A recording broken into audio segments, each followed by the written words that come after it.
السلام عليكم ورحمة الله وبركاته. الحمد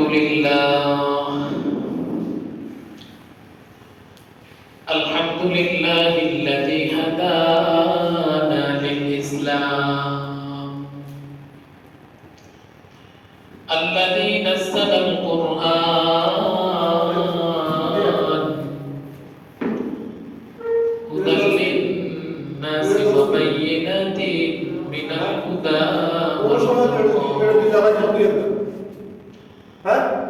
وخلق الإنسان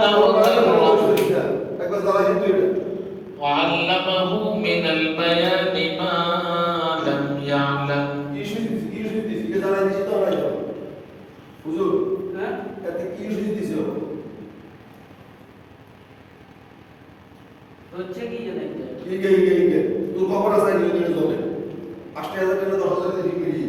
فسبحان الذي لا يحصى امتنانه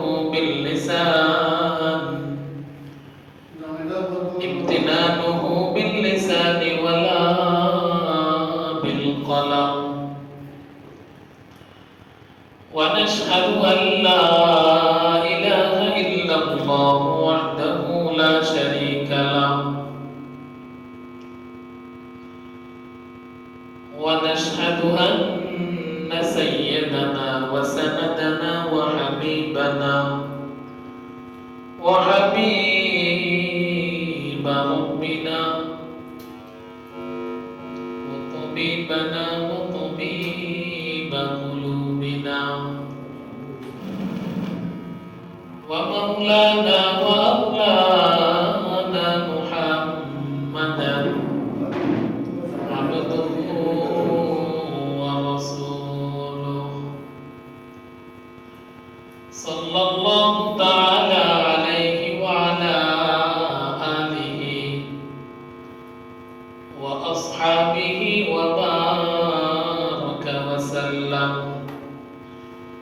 وبارك وسلم تسليما كثيرا كثيرا. الذي أرسله الله تعالى بالحق بشيرا ونذيرا وداعيا إلى الله بإذنه وسراجا منيرا. أما بعد، فقد قال الله تعالى في كلامه المجيد وفرقانه الحميد. أعوذ بالله من الشيطان الرجيم.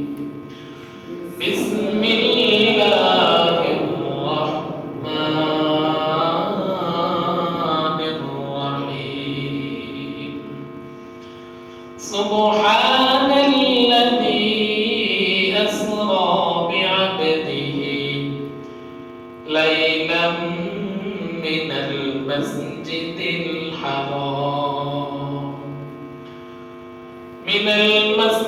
الحرام إلى المسجد الأقصى الذي باركنا حوله لنريه من آياتنا إنه هو السميع البصير. وقال النبي صلى الله عليه وآله وسلم: إذا دخل رجب قال اللهم بارك لنا في رجب وشعبان وبلغنا رمضان. صدق الله مولانا العظيم، وصدق رسوله النبي الأمي الكريم، ونحن على ذلك لمن الشاهدين والشاكرين والذاكرين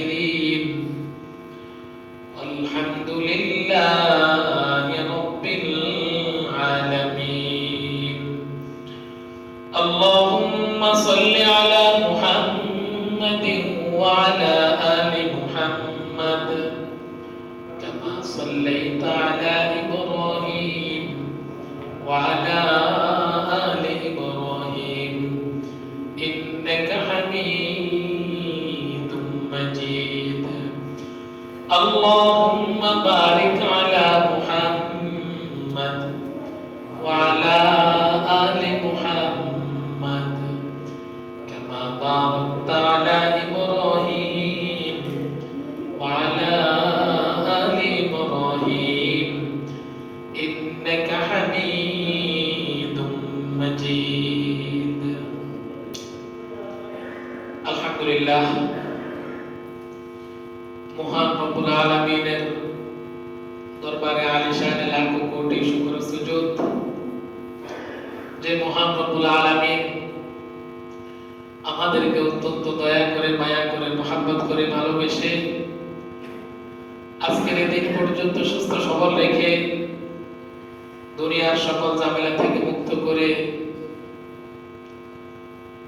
জুমার দিন সপ্তাহের সর্বশ্রেষ্ঠ দিন এবং সপ্তাহের সর্বশ্রেষ্ঠ ইবাদত তথা জুমার নামাজ আদায় করার উদ্দেশ্যে আমাদেরকে মসজিদে আসার ও বসার তৌফিক দান করেছেন সেই মহান রব্বুল আলামিনের দরবারে আমরা সকলে শুকরগুজার হচ্ছি জবান খুলে মুক্তি সহকারে মোহাব্বত নিয়ে উঁচু আওয়াজে দিল থেকে কালিমাতুল শুকর উচ্চারণ করে বলি আলহামদুলিল্লাহ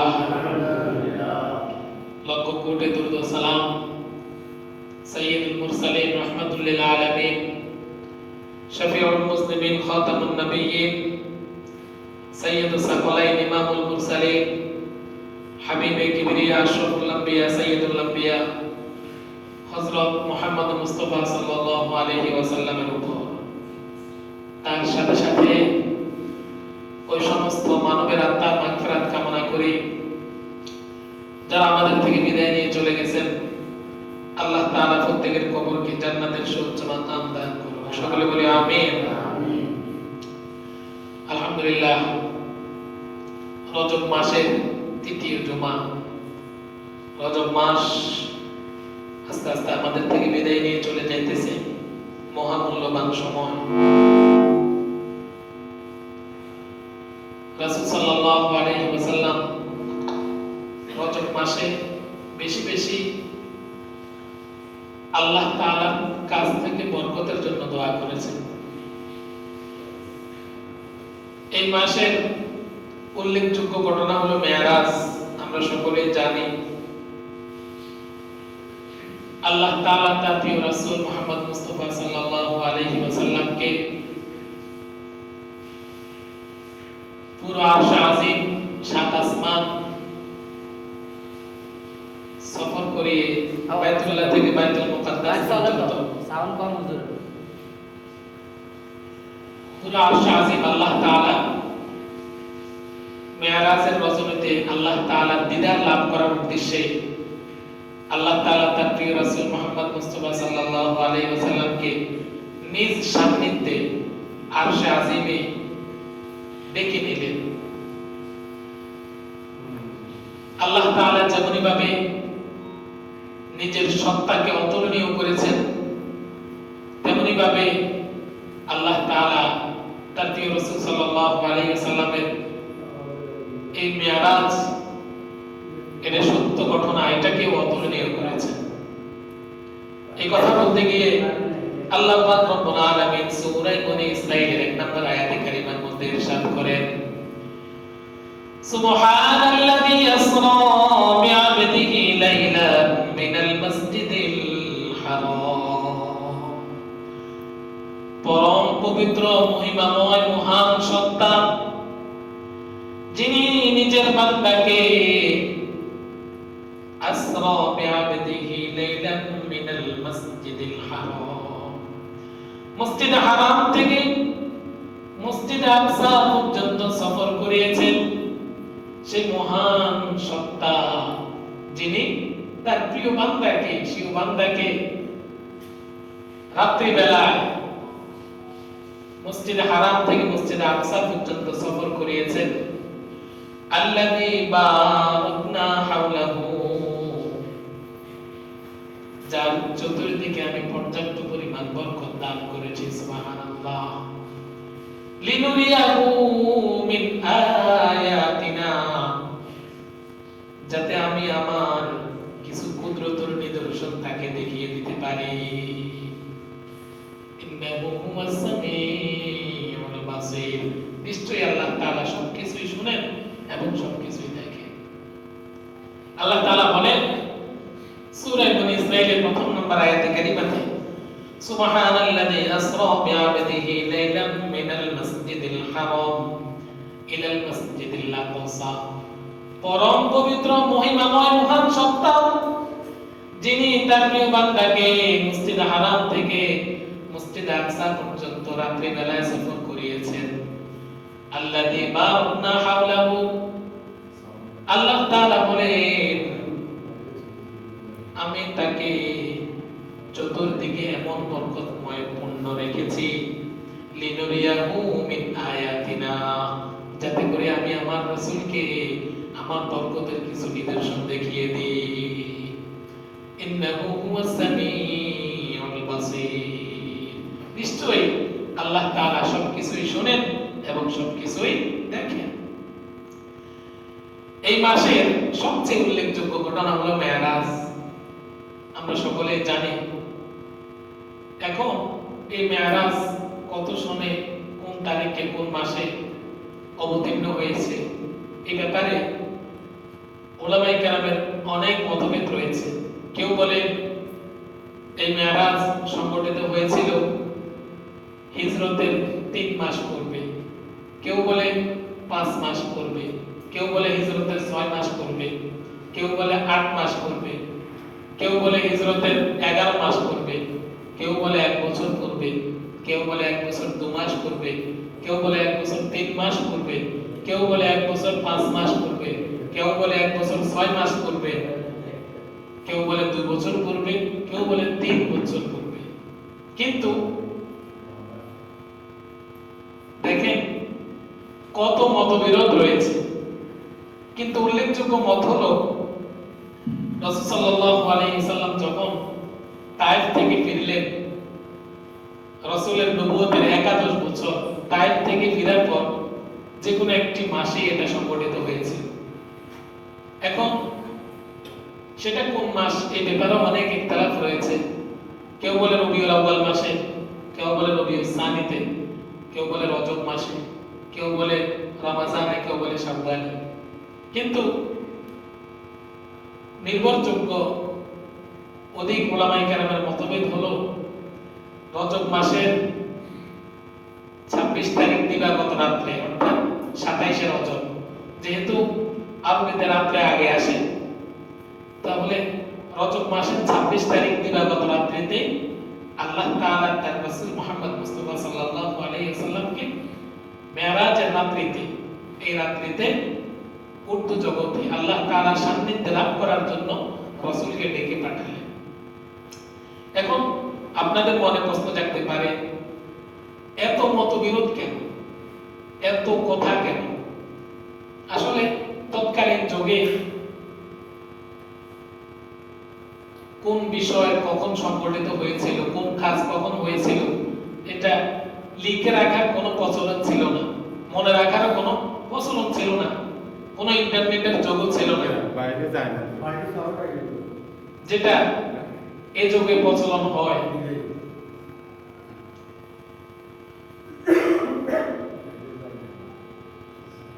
এখন সেটা ভালো হোক কিংবা মন্দ হোক, গুরুত্বপূর্ণ হোক অথবা কম গুরুত্বপূর্ণ হোক, যে কোনো বিষয় বর্তমান সময় যেরকম আমরা প্রচলন রাখি যে কোন একটা বিষয় যখন বর্তমান সময়ে সংঘটিত হয় এটা আমরা লিখে রাখি কাগজে কলমে অথবা ইন্টারনেটে সেভ করে রাখি, কিন্তু আগের যুগে সে আমল ছিল না। সুতরাং মেরাজ এটা বান্দাদের জন্য অত্যন্ত গুরুত্বপূর্ণ একটি দিন, কিন্তু মেরাজের রজনীতে এই মেরাজকে কেন্দ্র করে যেহেতু আমাদের হুকুম আহকামের মধ্যে কোনো বিধান নাই, আমল করার কোনো বিধান নাই, অথবা বেঁচে থাকার মতো এমন কোনো বিধান নাই। মেরাজ এটা আল্লাহ তাআলার পক্ষ থেকে রাসূলের উপর সবচেয়ে বড় মুআজিজা, বিশ্ব নবীর উপর। এটা আমাদের জন্য খুশির দিন। এই মেরাজের রজনীতে আল্লাহ তাআলা রাসূলের সান্নিধ্য লাভ করেছেন, রাসূলের সাথে দেখা সাক্ষাৎ করেছেন জাগ্রত অবস্থায়। এটা হলো রাসূলের সবচেয়ে বড় মুআজিজা। এটা আমাদেরকে অবশ্যই স্মরণ করতে হবে এবং বিশ্বাস করতে হবে। একজন মুসলমান মুমিনের জন্য অপরিহার্য কর্তব্য হলো এই মেরাজকে বিশ্বাস করা। এখন মেরাজের প্রেক্ষাপট কি? কি কারণে এই মেরাজ সংঘটিত হয়েছিল? কি কারণে আল্লাহ তাআলা তার রাসূল মুহাম্মদ মুস্তাফা সাল্লাল্লাহু আলাইহি ওয়াসাল্লামকে ডাক দিলেন? এই ব্যাপারে অনেকগুলা মতবিরোধ রয়েছে। তার মধ্যে উল্লেখযোগ্য হলো আল্লাহ তাআলা তার প্রিয় রাসূল মুহাম্মদ মুস্তাফা সাল্লাল্লাহু আলাইহি ওয়াসাল্লামকে মূলত সান্ত্বনা দেওয়ার জন্য এই মেরাজের রজনী তিনি এই মেরাজ সংঘটিত হয়েছিল। আল্লাহ তাআলা মূলত তার রাসূল মুহাম্মদ মুস্তাফা সাল্লাল্লাহু আলাইহি ওয়াসাল্লামকে সান্ত্বনা দেওয়ার জন্যই। কারণ রাসূল কারীম সাল্লাল্লাহু আলাইহি ওয়াসাল্লাম যখন দুনিয়া আগমন করেছিলেন, দুনিয়ার এমন এক কঠিন অবস্থা ছিল যে অবস্থার মধ্যে মানুষ মানুষদেরকে জীবন্ত দাফন করে ফেলত। এমন এক কঠিন মুহূর্তের মধ্যে আইয়ামে জাহিলিয়াতের যুগ, যেটাকে বলা হয় বর্বরতার যুগ, মূর্খতার যুগ, যে যুগের মধ্যে মানুষ মানুষদেরকে জীবন্ত দাফন করে ফেলত। এমন এক কঠিন মুহূর্তের মধ্যে যখন পৃথিবীটা পুরা অন্ধকার ছিল, শিরকের গুনাহে লিপ্ত হয়ে মানুষের কালো অন্ধকারে যখন পৃথিবী নিমজ্জিত হলো, এমন এক কঠিন মুহূর্তের মধ্যে আল্লাহ তাআলা তার প্রিয় রাসূল মুহাম্মদ মুস্তাফা সাল্লাল্লাহু আলাইহি ওয়াসাল্লামকে দুনিয়ার বুকে নবী করে পাঠালেন। সেই কঠিন মুহূর্তের মধ্যে যখন রাসূল সাল্লাল্লাহু আলাইহি ওয়াসাল্লাম নবী হয়ে দুনিয়াতে আসলেন, আসার পরে রাসূলের উপর যখন নবুয়ত লাভ হলো, তিনি যখন 40 বছর পার হলেন, আল্লাহ তাআলার পক্ষ থেকে রাসূলকে আদেশ করা হলো, হে রাসূল, আপনি দাওয়াতের কাজ আরম্ভ করুন। তখন রাসূল সাল্লাল্লাহু আলাইহি ওয়াসাল্লাম সর্বপ্রথম মানুষদের কাছে গিয়ে মূর্তি পূজা যারা করত, যারা কি মূর্তি পূজা করত, তাদের কাছে গিয়ে মূর্তির অক্ষমতা তুলে ধরলেন। কিভাবে? যারা যারা মূর্তি পূজা করত তাদেরকে গিয়ে বলতেন, আরে তোমরা যাকে পূজা করতেছো, যাকে তোমরা খোদা মনে করতেছো, সে কি তোমাদেরকে দেখে নাকি? সে কি তোমাদের কথা শুনে নাকি? সে হাত দ্বারা কোনো কিছু ধরতে পারবে না পা দ্বারা কোনো কিছু সরাইতে পারবে? কোরআনের ভাষায় আল্লাহ তাআলা এভাবে বলেন, আলাহুম আরজুলুন ইয়ামশুনা বিহা। রাসূল সাল্লাল্লাহু আলাইহি ওয়াসাল্লামকে আল্লাহ তাআলা বলেন, আলাহুম আরজুলুন ইয়ামশুনা বিহা, তাদের কি পা আছে যা দ্বারা তারা চলে? আমলাহুম আইদি ইয়াবতিশুনা বিহা, তাদের কি হাত আছে যা দ্বারা তারা ধরে নামাজে পড়ে? আমলাহুম আয়ুনুন ইউবসিরুনা বিহা, তাদের কি কান আছে, তাদের কি চোখ আছে যা দ্বারা তারা দেখে? আমলাকুম আযানু ইয়াসমাউনা বিহা, তাদের কি কান আছে যা দ্বারা তারা শ্রবণ করে? কোরআনের মধ্যে আল্লাহ তাআলা সেই 1400 বছর আগেই জানায় দিলেন যে হে রাসূল, আপনাকে এমন এক জাতির কাছে প্রেরণ করা হবে, আপনি যখন দাওয়াত নিয়ে যাবেন তাদের কাছে, আপনি যখন তাদের কাছে দাওয়াত নিয়ে যাবেন তখন তাদেরকে জিজ্ঞেস করবেন, আলাহুম আরজুলুন ইয়ামশুনা বিহা, তোমরা যাদেরকে ডাকো, যাদেরকে তোমরা খোদা মনে করো, তাদের কি পা আছে যেটা দ্বারা সে চলতে পারবে? কোন মূর্তি নিজে নিজে চলতে পারবে? কথা বলে না, চলতে পারবে? পারবে না। সেটাই কোরআনের ভাষায় বলেন, আমলাহুম আইদি ইয়াবতিশুনা বিহা, তাদের কি হাত আছে যেটা দ্বারা সে ধরে? আমলাহুম আয়ুনুন ইউবসিরুনা বিহা, তাদের কি চোখ আছে যেটা দ্বারা সে দেখে? আম লাহুম আযানু ইয়াসমাউনা বিহা, তাদের কি কান আছে যেটা দ্বারা তারা শুনে? কুল উদউ শুরাকাকুম, হে রাসূল আপনি তাদেরকে জানাই দেন শুরাকাকুম, তারা যারা আল্লাহ তাআলার সাথে অন্য কাউকে শরীক করবে, কুল উদউ শুরাকাকুম সুম্মা কিদুনি ফালা তুনজিরুন, তাদের অবস্থা কাল কিয়ামতের ময়দানে বহু ভয়াবহ। অন্য জায়গার মধ্যে আল্লাহ তাআলা অন্য জায়গার মধ্যে বলেন ওয়াল্লাযীনা তাদউনা মিন দুনি লা ইস্তাতিউনা নাসরাকুম ওয়ালা আনফুসাহুম ইয়ানসুরুন, আল্লাহ তাআলা ব্যতীত তোমরা যাদেরকে ডাকো, আল্লাহ তাআলা ব্যতীত তোমরা যাদের কাছে আহ্বান করো, লা ইস্তাতিউনা নাসরাকুম, তারা কখনো তোমাদেরকে সাহায্য করতে পারবে না, ওয়ালা আনফুসাহুম,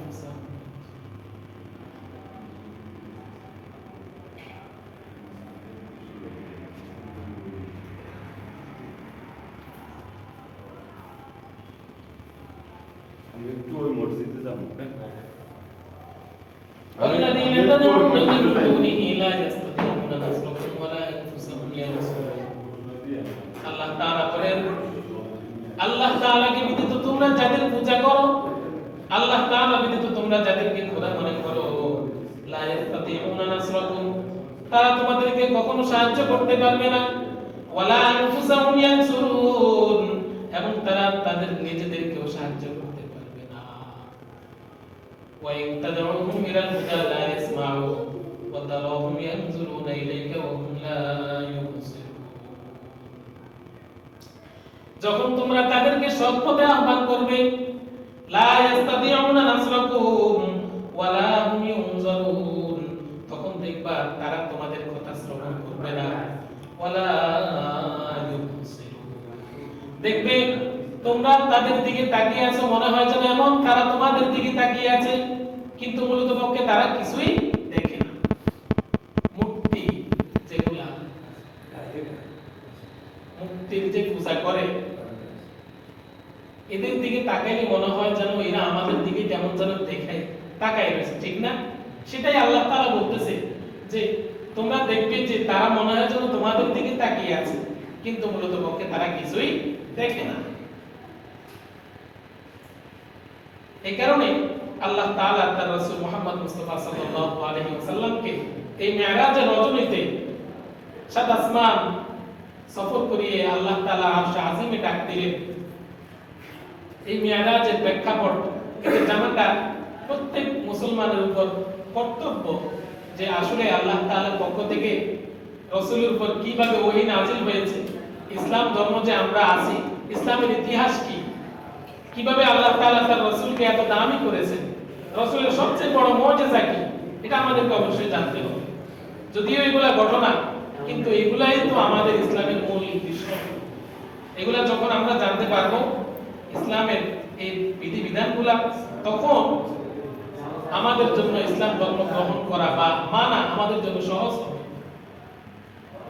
যখন রাসূল সাল্লাল্লাহু আলাইহি ওয়াসাল্লামের উপর 40 বছর পর নবুয়ত আরম্ভ হলো, তিনি যখন নবুয়ত লাভ করলেন, মানুষের দ্বারে দ্বারে গিয়ে যখন দ্বীনের দাওয়াত দেওয়া শুরু করলেন, সর্বপ্রথম রাসূল সাল্লাল্লাহু আলাইহি ওয়াসাল্লামকে দেখার পর মক্কার কাফেররা আল আমিন বলে ঘোষণা করলেন। কিন্তু যখন রাসূল সাল্লাল্লাহু আলাইহি ওয়াসাল্লাম দ্বীনের দাওয়াত নিয়ে তাদের কাছে গেলেন, তখন তারা সাথে সাথে রাসূলের উপর জুলুম নির্যাতন আরম্ভ করলেন। এমন জুলুম নির্যাতন আরম্ভ করলেন যে জুলুম নির্যাতন দিন দিন বাড়তে লাগলো। রাসূল সাল্লাল্লাহু আলাইহি ওয়াসাল্লাম সহ্য করতে না পেরে তার প্রিয় চাচা আবু তালেব, যিনি রাসূল সাল্লাল্লাহু আলাইহি ওয়াসাল্লামকে দ্বীনের দাওয়াত দেওয়ার জন্য বাইরে থেকে সব সময় সহযোগিতার জন্য এগিয়ে আসতেন, ঘরের ভিতরে থাকতেন, হযরত খাদিজাতুল কুবরা রাদিয়াল্লাহু তাআলা আনহা, তিনি রাসূল সাল্লাল্লাহু আলাইহি ওয়াসাল্লামকে সব সময় ঘরের ভিতরে সান্ত্বনা দিতেন। নবুয়তের 11 বছর আল্লাহ তাআলার হুকুমে উভয়জন দুনিয়া থেকে বিদায় নিয়ে চলে যান। এই কারণে এই বছরকে আমুল হজ্জ অর্থাৎ বেদনার বছর বলা হয়।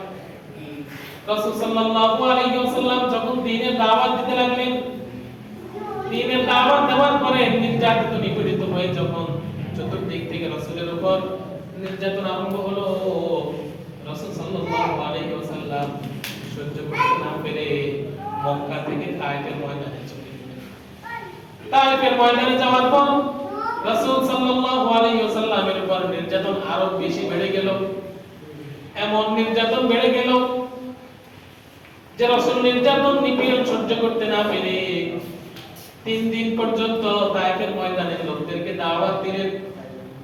তাদেরকে যখন দ্বীনের দাওয়াত দিলেন, তারা দ্বীনের দাওয়াতকে কবুল করলেন না। তখন রাসূল সাল্লাল্লাহু আলাইহি ওয়াসাল্লাম তাদের লিডার যিনি, তাদের কাছে গিয়ে বললেন, হে কাফের মুশরিকদের, তোমরা তোমাদের কাছে যে আমি দ্বীনের দাওয়াত নিয়ে আসছি, তোমরা এই দ্বীনের দাওয়াতের ব্যাপারে কাফেরদেরকে বলো না। মক্কার কাফেরদেরকে যদি জানিয়ে দাও তাহলে তারা আরো বেশি রেগে যাবে। কিন্তু রাসূল সাল্লাল্লাহু আলাইহি ওয়াসাল্লামের সেই খবর তো তারা পৌঁছাই দিলই মক্কার কাফেরদেরকে। সাথে সাথে রাসূল সাল্লাল্লাহু আলাইহি ওয়াসাল্লামকে তারা তায়েফের ময়দান থেকে বিদায় করে দিলেন। তায়েফের ময়দান থেকে চলে আসার পথে রাসূল সাল্লাল্লাহু আলাইহি ওয়াসাল্লামের পিছনে বাচ্চাদেরকে লাগিয়ে দিলেন পাথর নিক্ষেপ করার জন্য। পাথরের আঘাতে রাসূলের সেই দান মোবারক থেকে শুরু করে মাথা থেকে পা পর্যন্ত সবগুলা থেকে যখন রক্ত জর্জর করে ফুটতেছিল, তখন রাসূল সাল্লাল্লাহু আলাইহি ওয়াসাল্লাম বেহুশ হয়ে পড়ে গেলেন। রাসূল সাল্লাল্লাহু আলাইহি ওয়াসাল্লাম যখন হুঁশ ফিরে আসলো, তখন জিবরাইল আমিন হাজির। রাসূল সাল্লাল্লাহু আলাইহি ওয়াসাল্লামকে এসে বলতেছেন, ইয়া রাসূলুল্লাহ, ইয়া হাবিবাল্লাহ, আপনি শুধু একবার হুকুম করেন, যারা আপনাদেরকে কষ্ট দিয়েছে, যারা আপনাকে পাথর নিক্ষেপ করেছে, আপনি শুধু একবার হুকুম করেন, আমি তাদেরকে তায়েফের 2 পাহাড়ের মাঝখানে মিশে ফেলি। তখন রাসূল সাল্লাল্লাহু আলাইহি ওয়াসাল্লাম বললেন, হে জিবরাইল, তুমি যদি সকল কাফেরদেরকে 2 পাহাড়ের মাঝখানে ফেসে ফেলো, তাহলে আমি দ্বীনের দাওয়াত কাকে দেব? কাকে আমি দ্বীনের দাওয়াত দেব? লা ইলাহা ইল্লাল্লাহু মুহাম্মাদুর রাসূলুল্লাহ সাল্লাল্লাহু আলাইহি ওয়াসাল্লাম। এইভাবে রাসূল সাল্লাল্লাহু আলাইহি ওয়াসাল্লাম দ্বীনের দাওয়াত দিতেন। এই যে মেরাজ সংগঠিত হয়েছিল, এটা 2টি ধাপে। এক নাম্বার হলো বাইতুল্লাহ থেকে বাইতুল মুকাদ্দাস পর্যন্ত, দ্বিতীয়টা হলো বাইতুল মুকাদ্দাস থেকে আরশ আজিম পর্যন্ত। বাইতুল্লাহ থেকে বাইতুল মুকাদ্দাস পর্যন্ত এটাকে বলা হয় ইসরা, বাইতুল মুকাদ্দাস থেকে আরশ আজিম পর্যন্ত সেটাকে বলা হয় মেরাজ। আবার দুটাকে একসাথে মেরাজ বলা হয়। সুতরাং এই যে মেরাজ রাসূলের উপর সংগঠিত হয়েছিল, এটা রাসূলের সবচেয়ে বড় মর্যাদা। আল্লাহ তাআলার সাথে রাসূল সাক্ষাৎ করেছেন জাগ্রত অবস্থায়। 7 আসমান 7 জমিন দেখে আসলেন। জান্নাত জাহান্নাম, কারা কেমন কষ্টে আছে, কারা কেমন সুখে আছে, এগুলা সবগুলা দেখে আল্লাহ রাসূলের মন এত বড় হয়ে গেল। তখন আবার আল্লাহ রাসূলকে আল্লাহ তাআলা দুনিয়াতে প্রেরণ করলেন। মেরাজের অনেক লম্বা ইতিহাস রয়েছে। ইনশাআল্লাহ আগামী জুমায় মেরাজের ইতিহাস সম্পর্কে আলোচনা করব। যেহেতু সময় একেবারে সংক্ষিপ্ত, সেহেতু আপনাদের খেদমতে একটি কথা না বললেই নয়। সেটা হলো, আজকে ফজর নামাজের সময় আমরা যারা ফজর নামাজ পড়ার জন্য মসজিদে আসি, তারা আমরা সব সময় ফজর নামাজের পরে সূরা হাশরের শেষ দিনে পড়ে থাকি। তো আজকে এই ব্যাপারে প্রশ্ন উঠছে, আপনাদের সকলকে জানাই দেওয়ার জন্য বলতেছি। এই ব্যাপারে আজকে প্রশ্ন উঠছে, আসলে আমরা যে ফজর নামাজের পরে বিভিন্ন মসজিদে দেখা যায় সূরা হাশরের শেষ দিনে পড়ে থাকি, এটা আসলে কতটুকু হাদিস দ্বারা প্রমাণিত? তো আমি ওই সময় ওনাদেরকে একটি কথা বলে শেষ করে দিচ্ছি, কারণ লম্বা চওড়া ওলামায়ে কেরামের মতবিরোধ রয়েছে। কিন্তু সংক্ষিপ্ত আকারে বলি, সহিহ হাদিস মোতাবেক ফজরের নামাজের পরে অথবা মাগরিবের নামাজের পরে আমরা ছোটবেলা থেকে শুনে আসতেছি, যে ব্যক্তি ফজরের নামাজের পরে সূরা হাশরের শেষ দিনে পাঠ করবে, মাগরিব পর্যন্ত 70,000 ফেরেশতা তার জন্য মাগফিরাতের দোয়া করতে থাকে। এবং এই মুহূর্তে যদি সে মারা যায়, আল্লাহ তাআলা তাকে শহীদি মর্তবা দান করে। এবং যে ব্যক্তি মাগরিবের নামাজের পরে পড়ে, সে সবে সাদিক পর্যন্ত এই ভিতরে যদি সে মারা যায়, সে কি শহীদের হুকুম পাবে, শহীদের সওয়াব পাবে। এইটা আমরা শুরু থেকেই ছোটবেলা থেকে শুনে আসতেছি এবং দেখি প্রত্যেকটা মসজিদে পড়া হয়। এখন যেহেতু বর্তমান যুগ, আধুনিকতার যুগ, এখন আস্তে আস্তে ব্যাখ্যা বিশ্লেষণও বাড়তেছে। তো তিরমিজি শরীফের একটা হাদিসের মধ্যে এমন আছে যে রাসূল সাল্লাল্লাহু আলাইহি ওয়াসাল্লাম বলেন, আউযু বিল্লাহি সামিল আলিম মিনাশ শাইতানির রাজিম তিনবার পড়িয়ে সূরা হাশর 3 আয়াত পড়লে এই সওয়াবের কথা বলা আছে। কিন্তু সহিহ কওল মোতাবেক সহিহ হাদিসে এটা পাওয়া যায় না। যদিও একটা হাদিসের মধ্যে এটা পাওয়া গেছে, এটা রাওয়ী রাসূল সাল্লাল্লাহু আলাইহি ওয়াসাল্লাম থেকে আমাদের পর্যন্ত আসতে আসতে যদি সঠিকভাবে প্রত্যেকটা সাহাবী তাবেঈন তাবেঈন যারা আস্তে আস্তে আসছে তাদের পক্ষ থেকে যদি উল্লেখযোগ্য মতামত পাওয়া যায়, তখন আমরা সেটাকে কি সহিহ হাদিস বলে থাকি। যদি মাঝখানে কোনো গড়মিল দেখা দেয় বা কোনো সাহাবী থেকে অথবা কোনো তাবেঈন তাবেঈন থেকে মাঝখান দিয়ে যদি কোনো বর্ণনা না পাওয়া যায়, তখন সেটাকে জয়ীফ হাদিস বলে থাকি। আর জাল হাদিস বলে ওই হাদিসকে যেটা মূলত হাদিস নয়, হাদিস বলে আমাদেরকে জানায় দেওয়া হয়েছে, এটাই মূলত কি জাল হাদিস। আর সহিহ হাদিস জয়ীফ হাদিস যেটা তো আমরা বুঝতে পারলাম। সুতরাং সূরা হাশরের শেষ দিনে তেলাওয়াত করা এটা সহিহ হাদিস দ্বারা প্রমাণিত নয়, কিন্তু যেহেতু জয়ীফ হাদিস দ্বারা প্রমাণিত আছে, এটা তো আমরা যদি আমল করি আমাদের তো কোনো গুনাহ হবে না। কথা এটা তো সওয়াবের উদ্দেশ্যে আমরা পড়ে থাকি। যেহেতু ইসলামের কোনো বিধান এখানে লাগানো হয় না যে পড়লে গুনাহ হবে, না পড়লে সওয়াব হবে, সুতরাং আমরা যেহেতু ছোটবেলা থেকে আমল করে আসতেছি, সওয়াবের নিয়তে আমরা ইনশাআল্লাহ পড়তে পারি, কোনো অসুবিধা নাই। এখন আরেকটা মাসলা, আরেকটা প্রশ্ন অনেকেই করে থাকে, আমি বলে শেষ করে দিচ্ছি, 5 মিনিট একটু বেশি চাইতেছি আজকে আপনাদেরকে। অনেকেই বলে যে হুজুর আপনি এক রকম বলেন, অন্য হুজুর এক রকম বলেন, বিভিন্ন হুজুর বিভিন্ন রকমের কওল। আমরা আসলে যারা ইসলাম সম্পর্কে আমাদের ধারণা নেই, আমরা কোন দিকে যাব? আমরা কি আদায় করব, কি পালন করব? এক একজন যদি এক এক রকম বলে আমরা কিভাবে কি করব?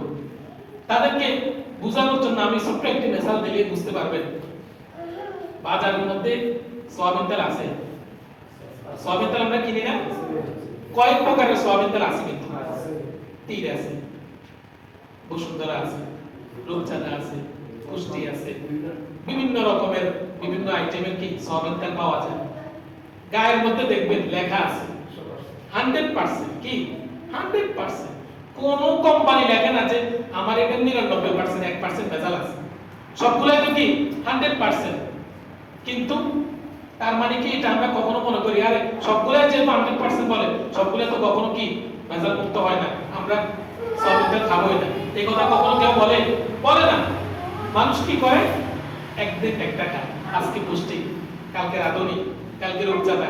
যেদিন একদিন একটা খাওয়ার পরে যেদিন দেখে যে না এই তেলটা আমার শরীরের সাথে অ্যাডজাস্ট হয়েছে, এই তেলটা খাওয়ার পরে আমার শরীরে কোনো অসুবিধা হয় না, পেটের মধ্যে কোনো গরমিল দেখা যায় না, এটা আমাদের শরীরের সাথে আমার ফ্যামিলির সাথে ম্যাচিং করছে, সুতরাং আমরা সেটাকে কি করি, সামনে কন্টিনিউ করি। এরকম ভাবে রাসূল সাল্লাল্লাহু আলাইহি ওয়াসাল্লাম বলে গেছে যে আমি মারা যাওয়ার পরে উম্মতের মধ্যে কিছু ফিতনা সৃষ্টি হবে, এমন এমন কিছু হবে যে এক একজন এক এক রকম বলবে। তোমরা সমাধানের জন্য রাসূলের হাদিসগুলো দেখবে, রাসূলের হাদিস থেকে ইনশাআল্লাহ আমাদের সমাধান হয়ে যাবে। এখন আমরা কিছু হইলেই হুজুরদের দোষ দিই, হুজুররা যদি এত রকম বলে আমরা কোনটা মানব? ভাই আল্লাহ তাআলা হুজুরদেরকে যেমন জ্ঞান দিয়েছে, আমাদের প্রত্যেককে তো জ্ঞান দিয়েছে। আমরা যেরকম তেলের মধ্যে বাছাই করে 12টা গ্রহণ করে থাকি, একটা লাউ বাজার থেকে একটা লাউ কেনার জন্য যখন আমরা যাই, 50 টাকার একটা লাউ কেনার জন্য যাইলে সেটাকে কত রকমের বাছাবাছি করে আমরা সেটাকে ক্রয় করি, টিপতে নখ দিয়ে গাইতে এটাকে একরকম। এমন সময় দোকানদারও বলে ভাই নিলে নেন, না নিলে নাই, এটার মধ্যে হাত দিয়ে না, বলে না? বলে। দেখেন 50 টাকা দিয়ে একটা লাউ কেনার জন্য আমি যদি এত বাছাবাছি করি, একটা লোক যে ঠিকমতো লুকিং করতে পারে না, নিজের নামটা পর্যন্ত ঠিকমতো লিখতে পারে না, সেও ইউরোপ আমেরিকা পর্যন্ত চলে যাইতে পারে, যায় না? চলে গেছে, এমন অনেক ফকির আছে। কিন্তু কাল কিয়ামতের ময়দানে ক্ষণিকের এই জিন্দেগি শেষ হওয়ার পরে আমরা যে আখিরাতের ময়দানে এত বড় আল্লাহ তাআলা এত বড় আমাদেরকে একটা জান্নাত দিবে, সেটার জন্য আমাদের অবশ্যই যাচাই বাছাই করতে হবে না? অবশ্যই যাচাই বাছাই করতে হবে। শুধুই বলে এটা হুজুররা এতজন এত কথা বলে, আমরা কোন দিকে যাব?